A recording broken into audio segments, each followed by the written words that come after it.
Selama masa pelaksanaan pemusatan latihan daerah terpusat, KONI Sumsel terus melakukan pemantauan kepada para atletnya.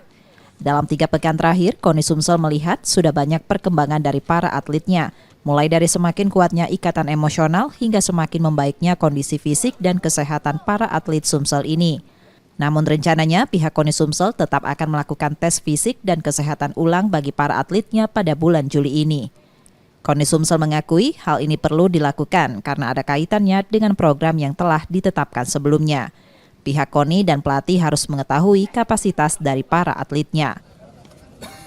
Saya rasa tidak seperti itu ya, karena memang ini untuk progres peningkatan program saja. Jadi kalau standar atlet pastilah semua akan bagus ya. Dan memang kita sudah persiapkan melalui cabang 2 bulan, nanti kita akan gembleng lagi 3 bulan di sini.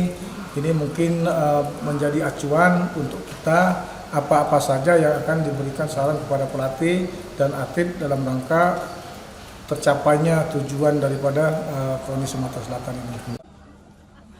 KONI Sumsel sudah memulai pemusatan latihan daerah terpusat sejak akhir bulan Juni kemarin.